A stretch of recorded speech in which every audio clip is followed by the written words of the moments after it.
అమ్మా రోజా గారి నోటికి నిజంగా దండం పెట్టాలి భయ. మనం అంటే అంత లైకింగ్ మరి లైకింగా తలకాయ. ఎందుకంటే ఆమె నోట్లో నుంచి ఒక పేరు వచ్చినా లేదా ఆమె లెగ్ ఎక్కడైనా పడినా అష్టదరిద్రాలన్నీ ఆమె వెంటే ఉంటాయి.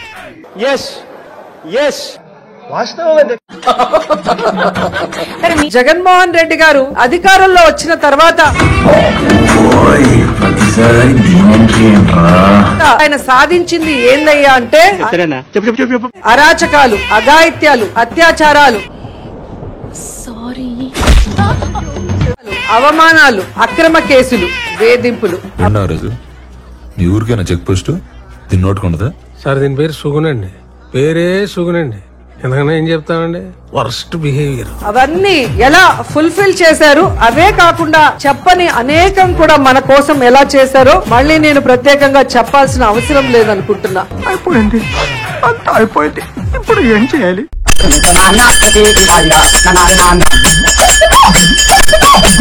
మనందరి మీద ఈ రోజు ఒక గురుతరమైన బాధ్యత ఉంది. నీ ఫీలింగ్స్ అని చెప్పారని బయట ఉంటాను. ఎందుకంటే ఈ రాష్ట్రంలో నారావారి నరకాసుర పాలన జరుగుతోంది. నువ్వు చేస్తున్న అడవపనికి నిన్ను ఇక్కడికిక్కడ నరికేద్దామనుంది. సో ఈ రోజు వైఎస్ఆర్ కాంగ్రెస్ పార్టీలో ఉన్న ప్రతి మహిళ, ప్రతి కార్యకర్త ఒక సత్యభామ లాగా మొగుళ్ళకి అన్నాలెట్టరు, మగాళ్ళకి దన్నాలెట్టరు. ఏం బతుకులేమి. ఈ నారావారి నరకాసుర ప్రభుత్వాన్ని అంతమొందించే విధంగా నడుం బిగించాలని కూడా ఈ సందర్భంగా. ఏం చేస్తావరా? చంపుతావా? నరుకుతావా? ఏం చేస్తావరా? ఏం చేస్తావు అని నన్ను కన్ఫ్యూజ్ చేయకండి సార్, ఏదో ఒకటి చేసేయగలను. ఎందుకంటే చంద్రబాబు నాయుడు వచ్చి దాదాపుగా ఏడాది అవుతుంది. ఆ విషయం మాకు తెలుసులే. ఈ ఏడాదిలో ఆయన సాధించింది ఏందయ్యా అంటే, సో ఈ సూపర్ 6 ఇవ్వడానికి ఉత్సాహం చూపిస్తున్నాడు తప్ప మనకు కావాల్సింది కూడా అదేలేమ్మా. మనం మహిళలకు ఇచ్చిన వాగ్దానాల్ని నెరవేర్చాలన్న చిత్తశుద్ధి వాళ్ళకి లేకపోవటం అనేది మనం అందరం కూడా గమనించాలి. అంతా బాగానే ఉంది. ఎందుకంటే జగన్మోహన్ రెడ్డి గారు అధికారంలో రాకముందు మొత్తం నా జీవితం నా కళ్ళ ముందు కిర్రోని తిరిగింది. గర్వంగా చెప్పుకోవడానికి, గుర్తు చేసుకోవడానికి ఒక్క గొప్ప విషయం కూడా కనిపించలేదురా. 100% కరెక్ట్ అండి.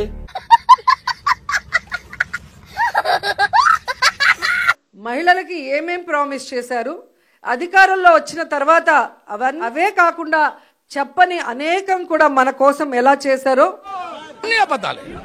ఓటుకు వస్తే అబద్ధం తప్ప మళ్ళీ నేను ప్రత్యేకంగా చెప్పాల్సిన అవసరం లేదనుకుంటున్నా. ప్రతి కుటుంబంలో ఎంతమంది ఏ స్కీమ్ కి అర్హులో కులం, మతం, పార్టీ చూడకుండా అటు చూడు. కులమైన బలం, కులమైన బలగం అందరికీ అన్ని అందించారు కాబట్టే ఈ రోజు మనం ధైర్యంగా గ్రామాల్లోకి వెళ్ళగలుగుతున్నాం. ఎక్కడ మనం కనిపించినా ఓసారి పేసి మైని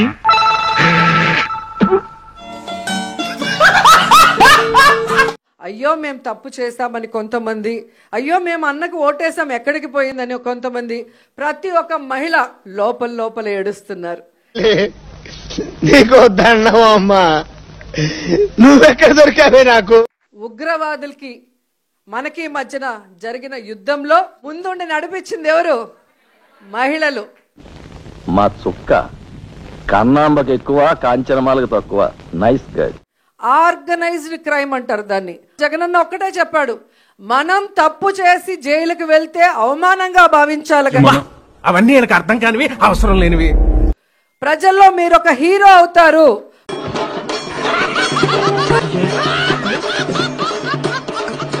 మీ కష్టం పగవాడికి కూడా రాకూడదు గురుగారు. మరేరా, అందుకు పార్టీ నేను సిద్ధంగా ఉన్నాను మిమ్మల్ని కాపాడుకోవటానికి అని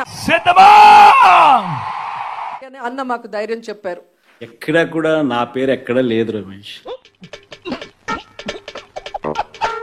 చంద్రబాబు నాయుడు కూటమి ప్రభుత్వం అధికారంలోకి వచ్చిన తర్వాత మహిళల మీద, చిన్న పిల్లల మీద అఘాయిత్యాలు, అత్యాచారాలు ఎంతగా పెరిగిపోతున్నాయో అసెంబ్లీ సాక్షిగా వాళ్ళు ఇచ్చిన లెక్కలు చూస్తేనే మీకు అర్థం. అబద్ధం చెప్తే నమ్మేటట్టుండాలరా.